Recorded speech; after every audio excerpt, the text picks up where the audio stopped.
Here's a statement that might ruffle some feathers. Ben Shelton just proved that American tennis isn't dead after all, and he did it in the most dramatic fashion possible. On Thursday evening in Toronto, the 22-year-old American sensation accomplished what many thought was still years away from happening. He captured his maiden ATP Masters 1000 championship at the Canadian Open. But here's where it gets controversial. He had to overcome not just his opponent, but also some questionable technical difficulties that had fans wondering if the match was truly fair. Shelton's victory over Russian veteran Karen Khachanov wasn't just any ordinary win. The scoreline tells a story of pure grit. 6-7, 5, 6-4, 7-6. But this is the part most people miss. Shelton was actually getting dominated early in the match, trailing by an entire set and looking completely outmatched against Khachanov's aggressive style. What makes this triumph even more remarkable? Shelton has now become the youngest American male to claim a Masters 1000 crown since Andy Roddick achieved the same feat in Miami back in 2004. That's a 21-year drought, folks. Let that sink in for a moment. The fourth-seeded American's journey to this breakthrough moment wasn't handed to him on a silver platter. Throughout the week, he had to navigate past some serious opposition, including Italian contender Flavio Cobolli, ranked 13th, Australian speedster Alex de Minaur, 9th seed, and perhaps most impressively, fellow American Taylor Fritz, who held the 2nd seed. Each victory built momentum toward what would become the most significant title of Shelton's young career. But here's where things get interesting and potentially controversial. During the 2nd set, with the score locked at 2-2, technical malfunctions brought the match to a complete standstill. The electronic line calling system's audio component failed, leaving players unable to hear the crucial calls that determine whether balls are in or out. Some tennis purists are already asking, did this technical interruption unfairly disrupt the match's natural flow? When play finally resumed, Khachanov seemed to benefit from the break, immediately surging ahead to take a 4-3 advantage. However, Shelton's resilience, a quality he specifically mentioned in his post-match interview, became the defining factor. The young American clawed back to grab a 5-4 lead, and then displayed nerves of steel by saving 4 break points to force a decisive 3rd set. Shelton's own words capture the intensity of what he faced. Karen was bullying me around the court.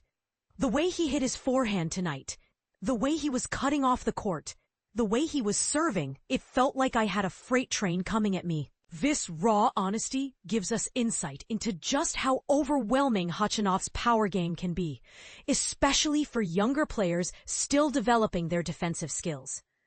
The statistics from this epic encounter are absolutely mind-boggling. Shelton unleashed 16 thunderous aces and crushed 38 winners during a marathon battle that stretched across 2 hours and 47 minutes. For tennis beginners wondering what this means, that's an incredible display of aggressive attacking tennis that kept spectators on the edge of their seats. With this career-defining victory, Shelton will ascend to a personal best ranking of world number 6. This meteoric rise raises an intriguing question that's sure to divide tennis fans. Is Shelton's rapid ascent sustainable? Or are we witnessing another American flash in the pan who will struggle to maintain this level consistently?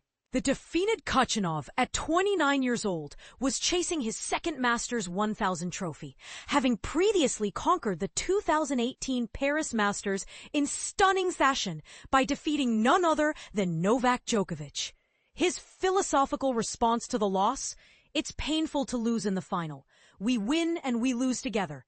It's okay," demonstrates the maturity that comes with experience, something Shelton is still developing.